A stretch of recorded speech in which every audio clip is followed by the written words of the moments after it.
हमारे नेता ही इस देश में ऐसे नेता हैं जिन्होंने आज तक हमेशा संघर्ष की बात की है, लड़ाई की, गरीबों की बात करने का काम की है। गरीबों की आवाज़ बनकर हम लोग हमेशा सड़क से लेकर सदन तक हम संघर्ष करते रहेंगे। बाबा साहब अम्बेडकर के विचारधारा पर राज और देश चलाने वाले नेता आदरणीय लालू प्रसाद यादव जी की अगुवाई में हम लोग पहले तो उनका स्वागत कर रहे हैं, मीसा जी का स्वागत कर रहे हैं। हर गरीब के खाता में जो है कि 15-15 लाख रुपया मिलेगा कि नहीं, हर साल जो है कि 2 करोड़ लोगों को रोज़गार मिलेगा कि नहीं, महंगाई कम होगा कि नहीं, इस पर उनकी कोई मतलब नहीं है। कुर्सी हमारा कैसे बरकरार रहे, इसकी राजनीति भारतीय जनता पार्टी करती है। नमस्कार, मैं आलोक कुमार, आप देख रहे हैं राजनी न्यूज़।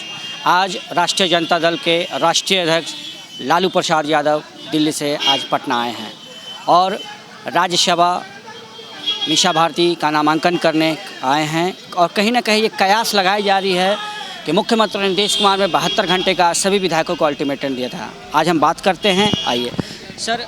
लालू जी आए हैं और नीतीश कुमार मुख्यमंत्री ने कहा था 72 घंटे का, क्या ऐसे कयास लगाए जा रहे हैं कि 72 घंटे का कुछ खेला होगा क्या? देखिए, उस तरफ हम लोग देखना नहीं चाहते हैं। सबसे पहले हम लोग हवाई अड्डा से लेकर के यहाँ तक के आए हैं। अपने नेता, जन जन के नेता, गरीबों के नेता, दबे कुचले का नेता और बाबा साहब अम्बेडकर के विचारधारा पर राज और देश चलाने वाले नेता आदरणीय लालू प्रसाद यादव जी की अगुवाई में हम लोग पहले तो उनका स्वागत कर रहे हैं, मीसा जी का स्वागत कर रहे हैं।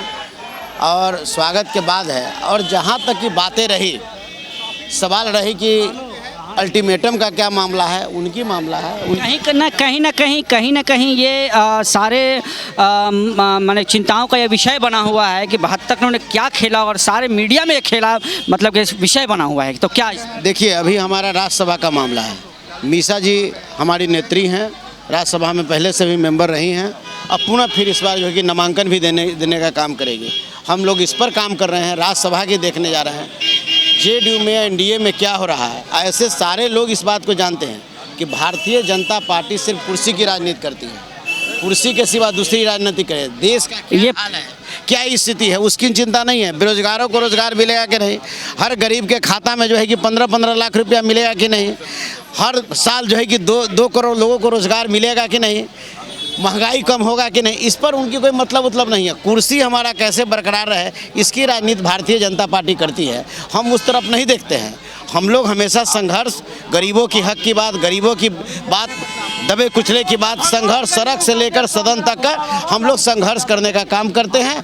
हमारे नेता भी आए हैं, हम स्वागत में उनका खड़े हैं, हम उनका स्वागत करते हैं, अभिनंदन करते हैं। स्वागत के साथ साथ पोस्टर भी लगेगा, झुकेगा नहीं। अरे निश्चित रूप से हमारे नेता ही इस देश में ऐसे नेता हैं जिन्होंने आज तक हमेशा संघर्ष की बात की है, लड़ाई की, गरीबों की बात करने का काम की है। और ये निश्चित रूप से है कि हम पर जितना कुठाराघात हो जाए, चाहे ईडी का छापा हो जाए, हमको सीबीआई का छापा हो जाए, हम लोग झुकने वाले नहीं हैं। अभिमन्यु का चक्र, जैसे चक्र भी फंसा था, वैसे ही पोस्टर में अभिमन्यु को चक्र के दिखाया जा रहा है। एक तरफ बीजेपी, एक तरफ ईडी, क्या? अरे देखिए, कहने का मतलब है कि इस तरह का कोई भी कर दे, हमारी लड़ाई गरीबों की लड़ाई है, दबे कुचलों की लड़ाई है, सोचतों की लड़ाई है, हम उसकी बात करेंगे। हमारे नेता जितना आगे बढ़ रहे हैं, जितना लोगों में लोकप्रिय हो रहे हैं, और ख़ास करके तेजस्वी प्रसाद यादव जी, आपने देखा है कि कैम्ब्रिज विद्यालय में जाकर के अपना लेक्चर देना, और दुनिया का सबसे बड़ा महाविद्यालय माना जाता है, उसमें हमारे नेता तेजस्वी प्रसाद यादव जी ने जाकर के उसमें भाषण देने का काम किया है। और भाषण में यह देश और दुनिया की बात उन्होंने करने का काम किया है। इसके तमाम मुद्दा को देख करके एनडीए के लोग और खासकर भारतीय जनता पार्टी केंद्र में बैठी जो सरकार है, ये लोगों ने देख कर उनकी मिट्टी खिसक गई है। इसके लेकर के हमारे नेता को जो है तरह तरह के जो है कि यातनाएं, तरह तरह की बातें कह करके कभी सीबीआई की बात करता है, तो कभी ईडी की बात करता है। 14 साल पुराना मामला को लेकर के एक बार पटक देते हैं। तो ऐसे स्थिति में हम लोग विचलित होने वाले नहीं हैं। हम लोग लालू प्रसाद यादव जी के विचारधारा पर चलने वाले लोग हैं और हम लोग कभी डिगने वाले नहीं हैं। हमेशा गरीबों की आवाज़ बनकर हम लोग हमेशा सड़क से लेकर सदन तक हम संघर्ष करते रहेंगे। देखा, आपने सुना कि इनका ये कहना है कि हम लालू प्रसाद यादव न झुकेंगे न रुकेंगे। और पोस्टर पे जिस तरह से दिखाया जा रहा था अभिमन्यु की चक्र की तरह, एक तरफ ईडी, एक तरफ सीबीआई, और इनका कहना है कि लालू जी झुकेंगे नहीं, चाहे कुछ भी हो जाए। और लालू जी आज पटना आए हैं, वो स्वास्थ्य का लाभ लेने आए हैं। ऐसे में राज्यसभा चुनाव होने हैं, नामांकन होने हैं, और इनका कहना है कि मीसा भारती जी हमारे उम्मीदवार हैं, और भी कुछ सारी बातें हैं। तो हम देखेंगे और उस पर चर्चा करेंगे। तमाम खबरों के अपडेट्स के लिए बने रहिए HD न्यूज़ के साथ और देखते रहिए HD न्यूज़।